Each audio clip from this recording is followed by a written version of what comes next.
Ours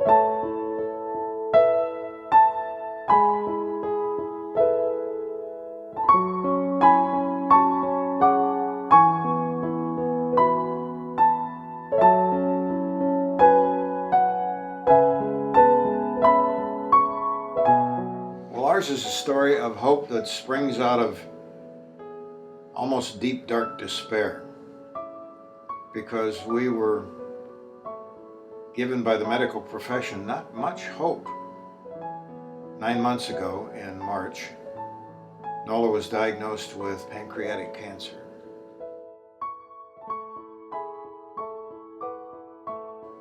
And that's a sobering diagnosis. We were given little hope, and we were basically told to get our affairs in order, and time was going to be short.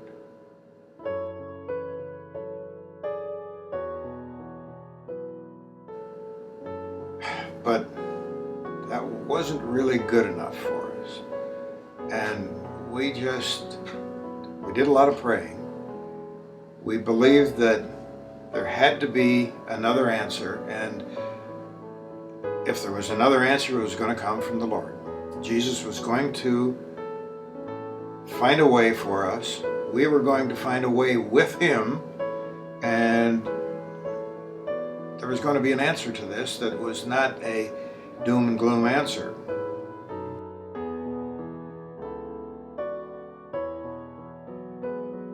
And so we began a journey that involved detective work, researching alternate medicine, researching clinical trials, and eventually ending up looking at different specialists, some of them the best in the country, who had some success in these matters, and deciding that this is the way we should go.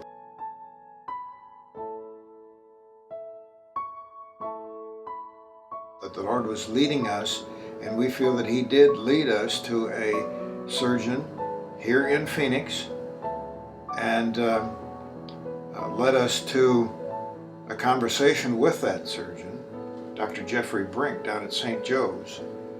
And he seemed like a child to us. He's probably the age of our oldest grandchild.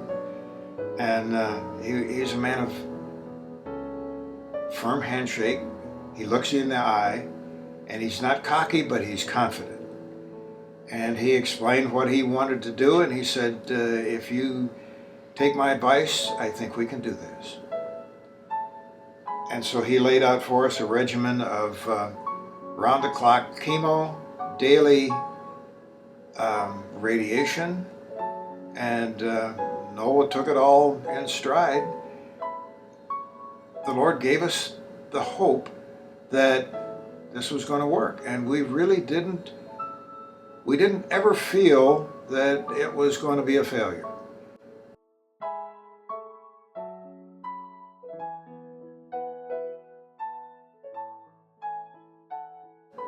Never mind what the outside world might have thought. And after 2 months of this radiation and chemo, he felt sure that we had successfully shrunk the tumor, which was, they didn't even classify it as stage 1, 2, 3, or 4. They just said it's inoperable.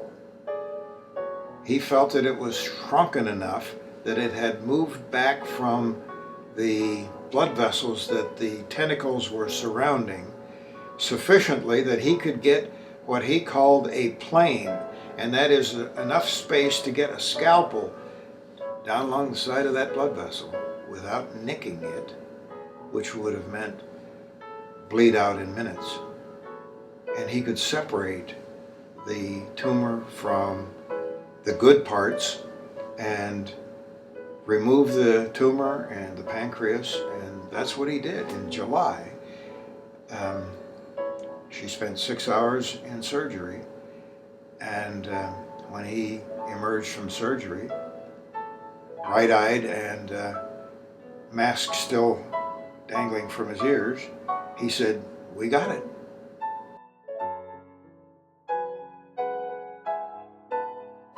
And that was a moment of pure joy and rejoicing. And he had not only removed the tumor and the tentacles, but the entire pancreas, the spleen, the part of the stomach, and the duodenum, which is part of the intestine. And 62 lymph nodes. And his explanation was full of hope and optimism. And so Nola went through a tough recovery.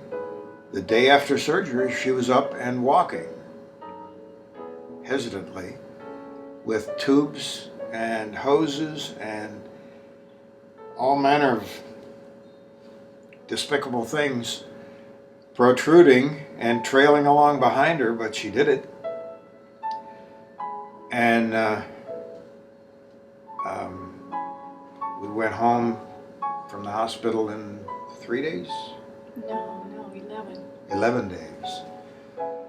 11 days. I thought it seemed like 11 and it was only 3, but it seemed like 3 and it was all the way to 11. And then she had a month of recovery again, followed by a couple of months of very intensive chemo, debilitating, devastating chemo.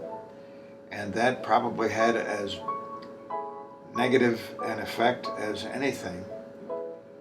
And finally, about 6 weeks ago, her oncologist said, after some blood work and tests and a CAT scan, right? There was a CAT scan.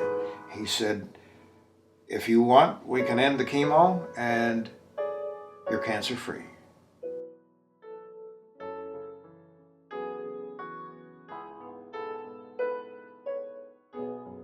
And that coincided closely with Thanksgiving, and believe me, we had an awful lot to be thankful for, and we did a lot of rejoicing after getting that news. Now the process since then, the journey since then, has not been easy.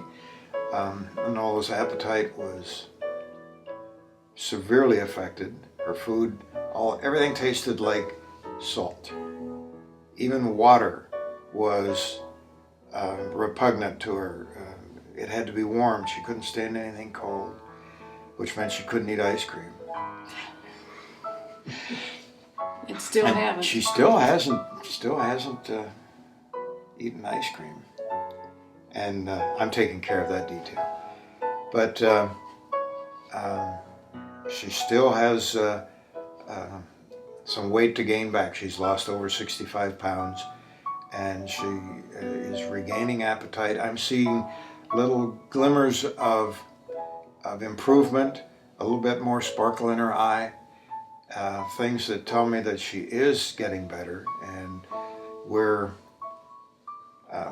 still on that road to recovery, and it'll take a while, but we thank the Lord daily for all that He's done for us. There was never a moment from the time I first heard the news that I didn't feel like I would not be taken care of. I just felt that God was always there and He would always take care of me. And He has. I feel like I am an answer to prayer. All right. Well, I'm anything but an artist, and I call this my impressionistic work. Jackson Pollock would snicker and deride that, but I felt moved to do something. I had broken this patio table trying to get the umbrella out, and it was a glass tabletop and it shattered. So I made a new tabletop and painted it brown, and it was pretty boring. And the obvious finally hit me that I needed to tell a story here, and it would add a little interest to the tabletop. So what we have is the depths of depressive lost hope when we learned that Nola had cancer. And out of that